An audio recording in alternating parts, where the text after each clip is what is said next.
여러분 안녕하세요. 천천박사입니다. 예, 오늘도 주간보호센터 창업 시 투자 대비 수익률을 확인하는 그 추가적인 과정으로 주간보호센터 고정 운영비를 한번 알아보려고 나왔습니다. 이미 인건비는 다 보고 오셨죠?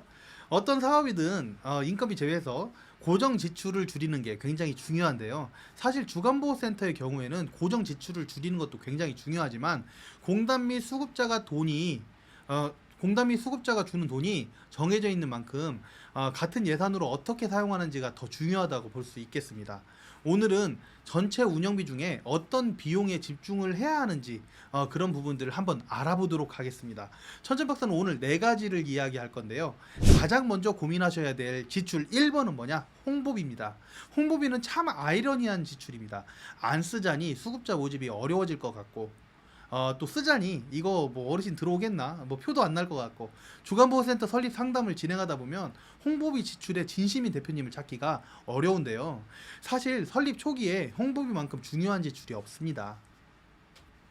뭐 물론 중반 이후에도 마찬가지고요. 잘 생각해 보시면 열심히 주간보호센터를 만들어 뒀는데 알리지를 못하면 무슨 소용이 있겠어요. 물론 직접 움직여서 대표님께서 영업을 하셔도 되지만 코로나 이후로 많은 고객분들이 인터넷을 활용해서 검색을 하게 되잖아요. 그렇다 보니까 오프라인 홍보지, 뭐 현수막 이런 것들만 투자하는 게 아니라 인터넷 파워 링크나 SNS를 활용하는 온라인 마케팅에도 투자를 하셔야 이게 성공에 가까워지겠죠. 그럼 얼마를 투자를 해야 될까요? 잘 되는 주간보호센터 패턴을 국회어 데이터베이스에서 저희가 확인을 해본 결과 잘 나가는 기간은 아무리 적어도 월 50만 원은 홍보비에 사용하시더라고요. 물론 어르신들께 드리는 자그마한 선물들, 뭐 온라인 마케팅에 들어가는 비용 등 뭐 그런 것들 다 포함해서 월 200만 원을 넘게 나가는 그런 기간들도 있었습니다.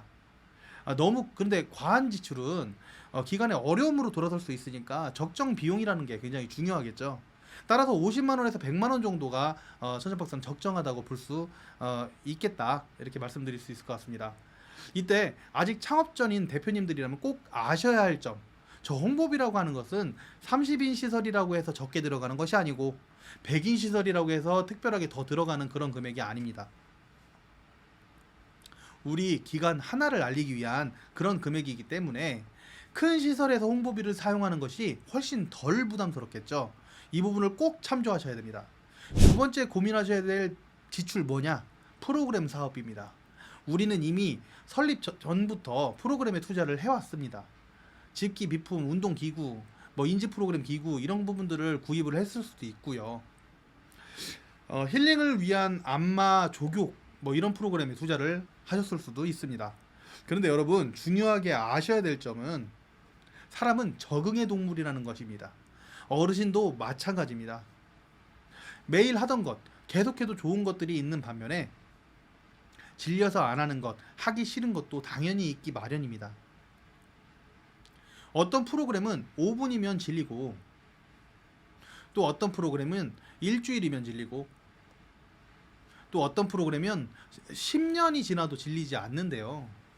조교 프로그램과 같이 꾸준하게 잘 나가는 프로그램, 뭐 수치료기 같은 이렇게 힐링하는 프로그램 이런 것들은 지속적인 관리만 해주면 되겠지만 공놀이, 종이 접기가 같이 호불호가 갈리는 프로그램이라든지 매일 같은 것만 하면 질리는 프로그램들 같은 경우에는 어르신의 흥미를 떨어뜨리고 결국 대표님의 센터를 떠나게 만드는 상황을 만들 수도 있습니다. 그렇기 때문에 프로그램 투자에 진심이셔야 합니다. 잘하는 주간보호센터는 재미있는 주간보호센터일 수 있습니다. 무조건 그렇다는 건 아니지만요. 재미있는 주간보호센터가 되려면 프로그램 재료, 강사비 아까워하시면 안 됩니다. 특히 맞춤형 프로그램 가산제도도 있기 때문에 일부 금액은 보전이 되기 때문에 제대로 운영만 하신다면 충분히 투자하실 수 있습니다. 적정 투자 금액은 어느 정도일까요? 한 60만 원에서 100만 원 정도라고 많이 말씀드리는데요. 맞춤형 프로그램 가산에서 30만 원에서 60만 원 정도 지원된다고 봤을 때 실질적인 투자 비용은 약 30만 원, 40만 원 정도가 되겠네요.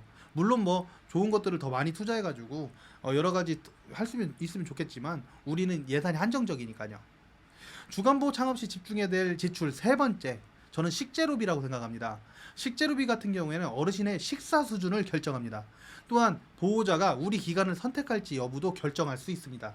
이게 무슨 이야기냐? 우리 지역의 주간보 평균 식재료비가 2,500원이라고 가정했을 때 우리 기관의 식재료비가 만약에 3,000원이다. 그러면 20일 기준으로 10,000원 차이가 나거든요. 이 금액이 작다면 작고 크다면 클 수 있지만 보호자 입장에서는 저 10,000원이 월 10,000원이기 때문에 선택 기준이 될 수도 있다는 것입니다. 따라서 이왕이면 지역 내 식재료비 받는 금액을 비슷하게 맞추되 그 금액 내에서 최고 수준의 식재료를 활용해서 어르신에게 식사를 만족스럽게 제공할 수 있는지 여부를 파악하고 만약 해당 금액으로 모자란다면 조금 더 높은 수준의 식재료비를 유지하되 정말 다른 기관과 대비해서 특별하게 식사를 잘 해드리면 되겠죠. 아무튼 들어오는 식재료비에 대한 이야기는 이 정도로 말씀드리면 다 알아들으셨을 거라고 생각을 하고요. 생각보다 어르신들 급식 수준에 따라서 만족도 차이가 많이 납니다. 조리사 선생님의 실력은 우리가 결정할 수 없지만 식재료비의 차이는 우리가 결정할 수 있습니다.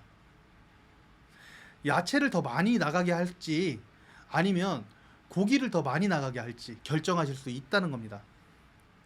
더 저렴한 가격으로 위탁할지 좀 더 비용을 지불하고 위탁할지 결정할 수 있다는 겁니다.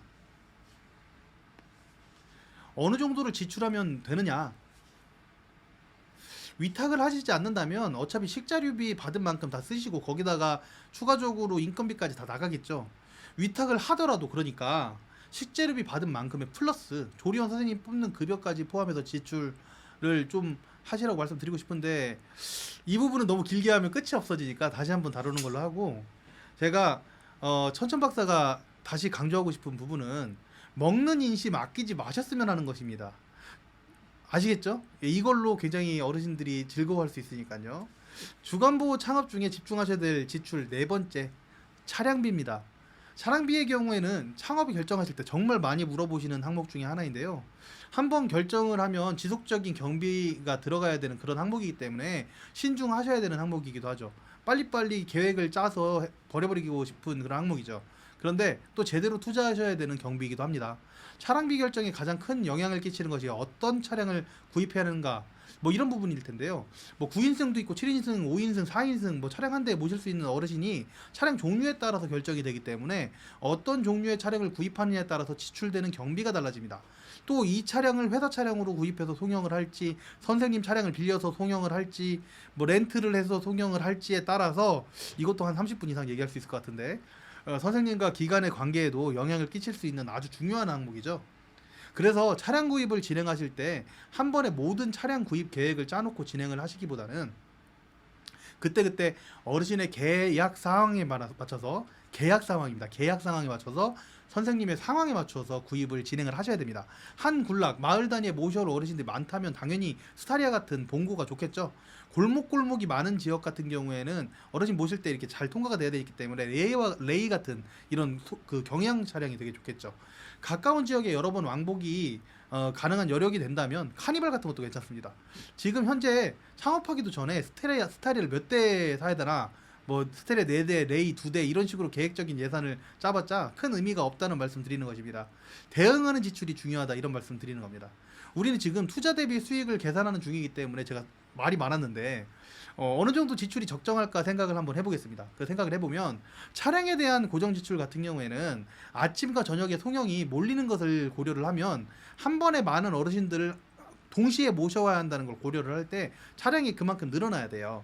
그래서 수급자 수당 결정된다고 볼 수 있겠고요. 9인승 기준으로 그 동승 한 분 태우고 해서 8분의 어르신을 2번 왕복해서 모실 수 있다는 가정하면 16분이잖아요. 이때 할부가 75만 원, 관리비 한 15만 원, 연료비하고 재생공과금에서 한 50만 원 정도를 가정을 하면 총 140만 원을 16명으로 나눴을 때 어르신 한 분당 8만 원에서 9만 원 정도가 계산이 됩니다. 이 중에 송영기 왕복 한 2만 원 정도가 들어오니까 한 6, 7만 원 정도가 적정 지출 비용이라고 보면 괜찮겠네요. 이건 할부 포함입니다. 물론 할부비 제외 시에 3, 4만 원 정도 지출이라고 잡아두면 나중에 우리가 실제 그 계산을 하는 엑셀 만들 때 도움이 될 것 같아요. 제가 계산기 완성할 때에는 뭐 할부비 제외로 하도록 하겠습니다. 차량이 있다고 가정하고. 오늘은 주간보호센터 창업 시에 인건비를 제외하고 집중해야 할 지출 4가지를 말씀을 드렸는데요. 그 외에도 너무나도 중요한 지출이 많은데 이렇게 줄인 이유는 핵심에 집중하기 위해서고 어르신들이 더 즐겁기 위해서입니다. 잘 아끼는 것만큼 잘 쓰는 법도 중요하다는 말씀 또 드리고 싶고요. 추가적으로 필요한 지출들은 다음에 이게 계속 많아지는데요. 2023년도 기간 규모별 예산들을 제가 한번 살펴보면서 다른 지출들도 안내를 해드릴 수 있도록 하겠습니다. 예, 감사합니다. 오늘은 가장 중요한 지출 4가지에 집중하자는 말씀 드리면서 인사드리도록 하겠습니다. 저는 천천박사였습니다. 감사합니다.